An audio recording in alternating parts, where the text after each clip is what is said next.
Bonjour et bienvenue pour cette présentation de l'épreuve d'Histoire des Arts. Ce qu'il faut savoir pour commencer, c'est que l'Histoire des Arts compte pour le brevet, coefficient 2, c'est une épreuve orale qui est obligatoire. Commençons par le commencement. Il va falloir réfléchir au choix de vos œuvres. Et ça, c'est un petit casse-tête, car il faut bien sélectionner au départ.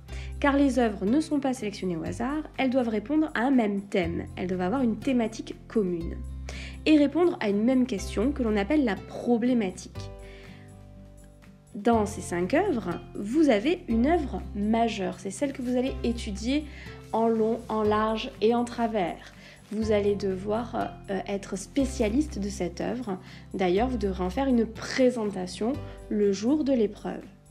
Les 4 autres œuvres sont dites mineures et finalement sont reliées à l'œuvre majeure parce qu'elles répondent au même thème et à la même question. Là, en termes de réflexion, on peut se contenter d'une page A4 de réflexion pour connaître ces œuvres mineures. Parmi les 5 œuvres que vous devez choisir, vous avez le droit de choisir des œuvres qui ne sont pas proposées par vos enseignants. C'est ce que l'on appelle les œuvres libres. Et vous pouvez également faire des créations. Pour les créations, je vous conseille de vous référer à vos enseignants spécialistes de vos créations. Si vous voulez faire une création musicale, rendez-vous auprès de Monsieur Lemoine, une création plastique auprès de Madame Saint-Germain, et etc., etc. Si vous voulez écrire une poésie, demandez à vos enseignants de français. Passons maintenant à l'épreuve. Comme vous pouvez le voir sur le schéma, vous serez seul, donc le candidat, à présenter à un jury de 2 personnes, ce seront les enseignants, et bien vous devrez présenter votre œuvre majeure en premier, votre œuvre principale, c'est le premier point. Ça va durer de 5 à 7 minutes. Ensuite, il y aura un tirage au sort d'une autre œuvre. Donc parmi les 4 œuvres qui restent, il y aura un tirage au sort. Et des questions vous seront posées sur cette œuvre-là, mais aussi sur les autres, mais majoritairement sur celle-là. C'est ce que l'on appelle l'entretien avec questions du jury. Il ne faut pas vous inquiéter, le jury est là pour vous aider et pour essayer de comprendre quelle a été votre démarche et comment vous avez fait votre travail d'histoire des arts. Donc les questions ne sont pas des pièges, mais bien des aides. Vous avez plusieurs aides, comme j'en parlais tout à l'heure. Vous avez bien sûr le site du collège, sur lequel vous avez tous les éléments pour pouvoir vous retrouver si vous avez perdu les documents papier qui vous ont été distribués, le calendrier, donc c'est sur collègepiégu.net, et si vous avez des soucis sur les modalités et que vous ne retrouvez plus cette vidéo, vous pourrez la retrouver sur le site du collège, donc pas de panique. Autre aide, bien entendu, les professeurs. Chaque professeur qui met une œuvre en ligne dans les listes est en quelque sorte le spécialiste de cette œuvre, c'est-à-dire qu'il peut vous aider. Vous ne devez en aucun cas hésiter à lui poser des questions, il est là pour ça. Puisque, afin de vous guider, nous allons récupérer donc aux alentours du 29 février, les dossiers d'histoire des arts. Ces dossiers, ce sont finalement des documents, comme vos rapports de stage, qui recueillent tous les éléments que vous avez trouvés et qui font un petit point d'étape de vos travaux pour que les professeurs puissent vous aider. Idéalement, il faut avoir fini ce travail pour que l'on puisse vraiment vous orienter, vous aider et vous accompagner.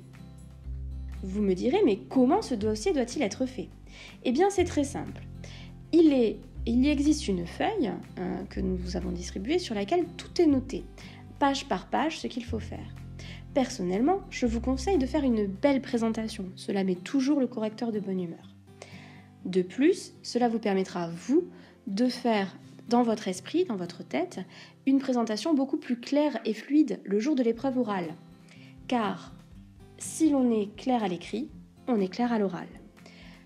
Pensez à prévoir plus de place pour votre œuvre majeure que vos œuvres mineures.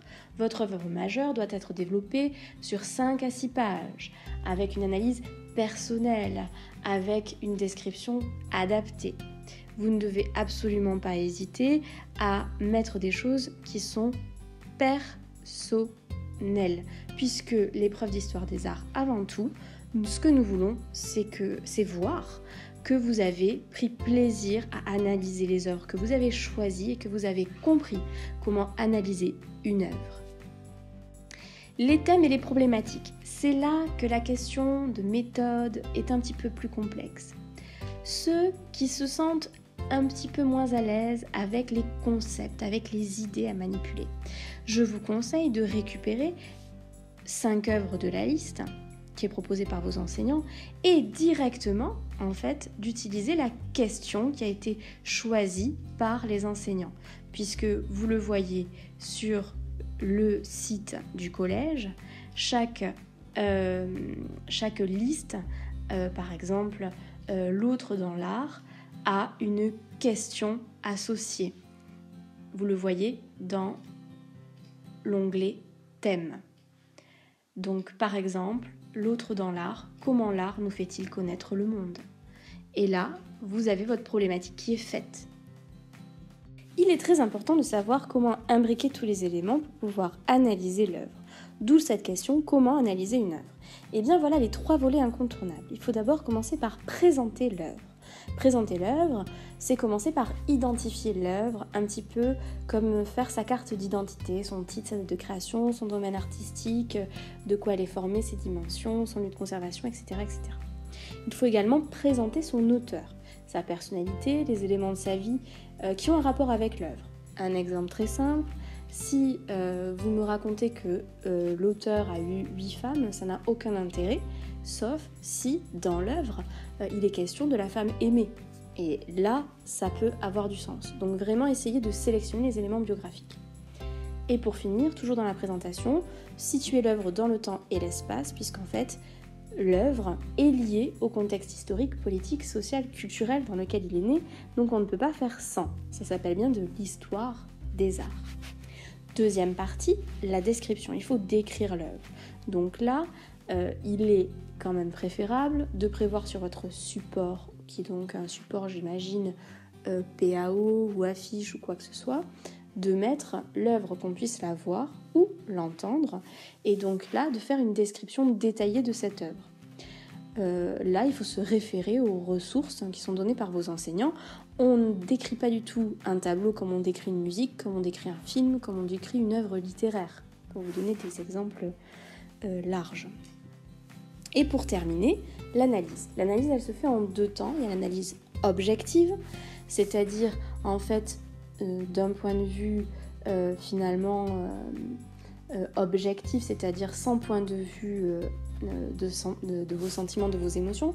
Qu'est-ce que veut dire l'œuvre avec un vocabulaire précis? Donc aller dans l'implicite, qu'est-ce que l'auteur a voulu montrer, qu'est-ce qu'il a voulu dire avec cela?